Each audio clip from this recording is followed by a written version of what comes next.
The signal dropped, and from far away an engine whistled. "Here he comes!"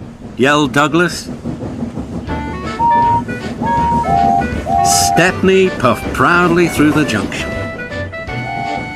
All the engines were pleased to see him. "I hope you'll meet Thomas too," said Edward. "You both have branch lines to be proud of." Then Stepney set off to help Duck shunt coaches in the yards, and they worked happily together all afternoon. At last, Thomas arrived. "Sorry, can't talk. It's time for my last branch line train. Mustn't be late."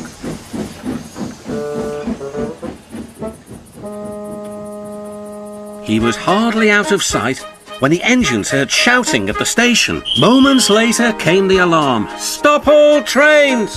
The signalman answered the telephone. "A special, is it? I see." Thomas was impatient. "Why are we waiting? My passengers are being delayed." "Sorry, Thomas," said his driver. "We're being shunted to allow another train to pass." Soon they heard an unfamiliar puffing sound. There was Stepney with headlamps swaying and whistle blowing. He gathered speed and disappeared.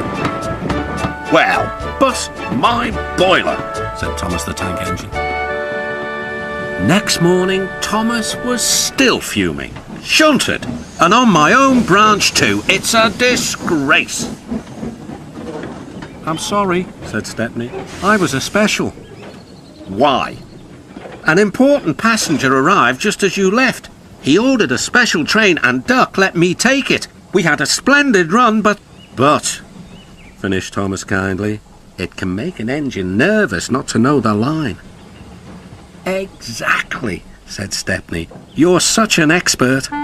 This made Thomas feel much better. He couldn't be cross anymore and instead began telling Stepney all about his branch line.